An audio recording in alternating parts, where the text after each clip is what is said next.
You know, we've all been there. You're trapped in an argument that feels like you're just talking to a brick wall. You've got facts, you've got logic, but the other person, they just will not budge. So today, we're going to dive into the psychology behind why some arguments are just pointless and why, believe it or not, the most confident person in the room is often the most wrong. I mean, you can almost feel it right now, can't you? You're laying out all your evidence, you're citing your sources, you're making perfect, logical sense, and the other person just digs their heels in even deeper. In fact, their certainty seems to grow with every fact you present. It is so baffling, so frustrating, and honestly, it feels like you're speaking two completely different languages. Right. So this experience, it's so universal, it's almost like a script we've all been handed. It's that classic battle, you know? Logic versus loudness. It's where the volume of an opinion suddenly seems to matter way more than the actual weight of the evidence. And this really gets to the heart of it. This isn't just a simple disagreement. It's a total breakdown in communication. The very tools we're taught to trust, reason, evidence, logic, they don't just fail. It feels like they completely shatter before they can even make an impact. And the craziest part? The more facts you present, the more their defenses seem to go up. So what is going on here? What is happening inside that person's mind that makes them so unreachable? Well, it turns out psychology actually has a name for this exact thing. It's called the Dunning-Kruger Effect, and understanding it is the key to unlocking this whole puzzle.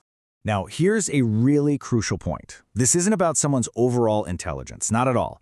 It's a cognitive bias, and it's tied to a specific area or task. To put it simply, people who have very little skill in one particular subject often think they're great at it, precisely because they lack the expertise they'd need to recognize just how little they know. And this quote just nails the paradox at the heart of it all. You see, the awareness that you don't know something is itself a piece of knowledge. If you don't have that awareness, you're operating in a state of what you might call unconscious incompetence. It means you're not just wrong, you are fundamentally unaware of the giant gaps in your own understanding. Okay, so this effect is often rooted in two fundamentally different ways of thinking. And if we can understand these styles, what we'll call complexity versus rigidity, it helps explain why those conversational brick walls go up in the first place. Just think of these as two different operating systems for the mind. On one hand, cognitive complexity, well, it thrives on nuance and new information. On the other hand, cognitive rigidity prefers things to be clear, simple, and unchanging. These two opposing mindsets are so often at the very heart of why a discussion just grinds to a halt. Let's break this down, because when you see it side by side, the contrast is just so stark. Okay, on the left, you've got cognitive complexity. This mindset sees nuance, the shades of gray. It considers new evidence. It's open to the idea of being wrong. It asks questions. Now look at the right. Cognitive rigidity sees the world in black and white. It rejects any data that conflicts with what it already believes, often seeing it as some kind of personal attack, and it is absolutely certain of being right. It doesn't ask questions, it makes declarations. One is a mindset of curiosity, the other is a mindset of pure certainty. And all of this leads us to the most fascinating and, frankly, the most counterintuitive part of this whole phenomenon, what we can call the confidence paradox. It's this bizarre inverse relationship between what people actually know and how confident they feel about it. Okay, let's look closely at this chart, because this image tells the entire story. On the far left, you have people with very low actual skill. But look, follow that dashed red line. Their perceived skill? It's incredibly high. They're at the top of what researchers jokingly call Mount Stupid. Now watch what happens as actual skill increases. Notice how self-perception, that blue line, actually dips. Experts become more aware of just how much they don't know, which makes them more humble. That huge gap on the left, between reality and perception, that right there is the Dunning-Kruger effect in a single picture. So here's the bottom line.